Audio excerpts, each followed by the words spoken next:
Google 最近偷偷在 Gemini App 塞了一个新功能，让你自己就能编 AI 故事绘本。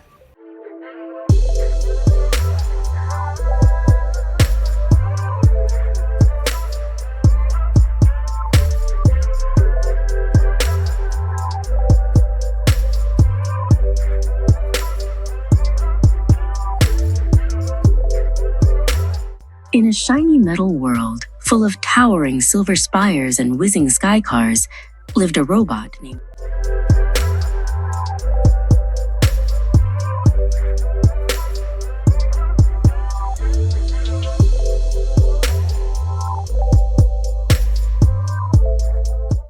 没想到它还会贴心的给你的绘本配音讯旁白，你想要什么样的故事，它都可以帮你生成一本专属的10页故事书，支援任何风格，支援超过了45种语言。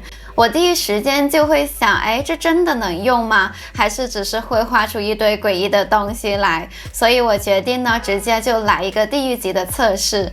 要把你想要生成的绘本主题、目标读者的年龄，还有你希望的图画风格，全部呢写在这个地方。比如这上面它就有几个例子了。我的小孩7岁，不想要去奶奶家过夜，创作一本故事书帮他们克服。那我想要的故事题材就叫阿婆的菜市场大作战。然后我输入了这样一句话：一位老阿婆去市场抢便宜的菜，结果卷入了一场不可思议的冒险。其他的细节我就一概不给了，看他能不能自己脑补出来。OK， 1分钟都不到 ，AI 呢就居然把阿婆的菜市场大作战这个绘本做完了。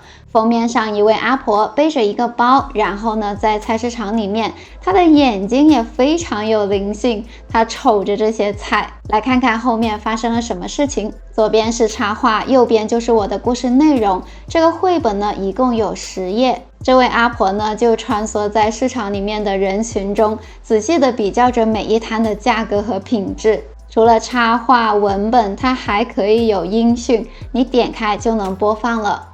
突然，阿婆的目光被一个从未见过的摊位吸引住了。这个摊位藏在市场的角落，却散发着奇异的光芒。摊位上摆放的蔬菜，每一颗都闪烁着梦幻般的色彩，看起来既陌生又迷人。阿婆好奇地走上前，指着一颗像紫色星星一样的蔬菜问：“老板，这菜怎么卖？”摊主是一位看起来很年轻，却有着一双深邃眼睛的男子。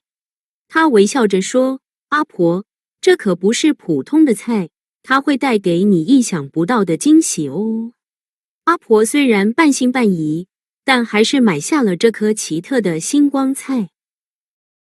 熟兰阿婆小心翼翼地把星光菜带回家，她把菜放在厨房的琉璃台上，准备清洗。就在她拿起菜刀的那一刻，星光菜突然光芒越来越亮，熟兰阿婆忍不住闭上了眼睛。当她再次睁开眼睛时，发现自己竟然不在厨房了。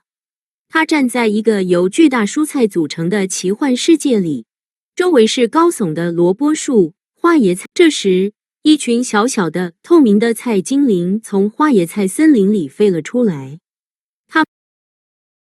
菜精灵们告诉阿婆，蔬菜王国最近遇到了一个小麻烦，有一只贪吃的小虫，把最珍贵的生命果实啃了一小口。如果菜精灵们欢呼起来，生命果实又恢复了光泽。他们感谢熟兰阿婆的帮助，并送给她。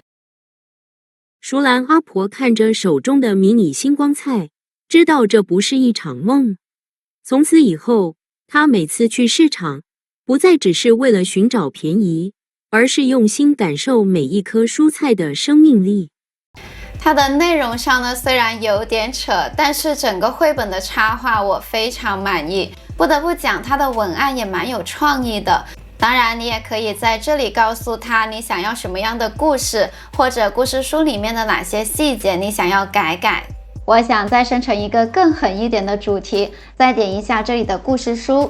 台风天外送员的求生记，设定呢是台风天外送员还得赶着送最后一单，我特地要求 AI 画成灾难电影海报风格。这种风格呢我真的很爱，点开看看，外送员跨上他的机车，戴上安全帽，拉紧了雨衣，深吸了一口气，冲进了风雨里。路上都没有行人，只有他自己，可以看到这个看板呢都被风吹起来了，树都要快被风吹倒了。我忽然就有了更加具体的故事想法，我让他重新帮我生成外送员护着珍珠奶茶，背景有电线杆倒下、看板飞起的场景。故事里面呢还可以有一幕是外送员骑到马路中间，然后被一群塑胶袋包围，像是末日怪物一样飞来飞去。当我的要求非常具体的时候，我的故事呢就会更加好看。这个封面看起来就非常恐怖，很有场景。窗户的外面还有龙卷风。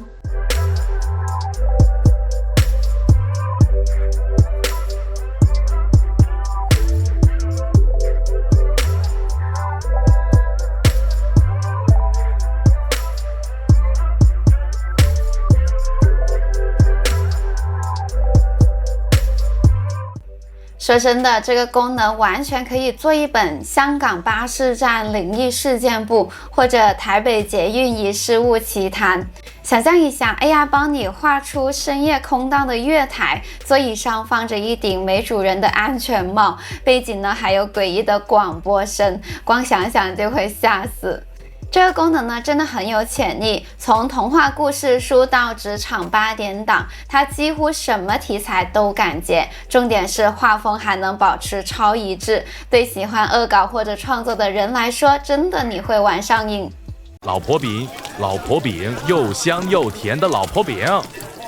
哎，于成，你说你卖老婆饼，怎么你现在还是老光棍的？我有媳妇了，明天就结婚。哦。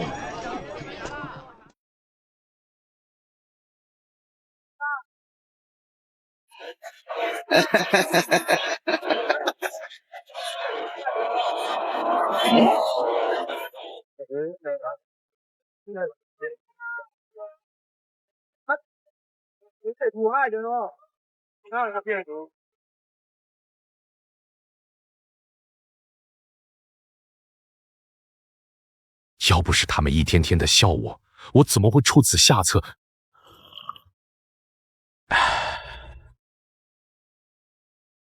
要是你是真的就好了。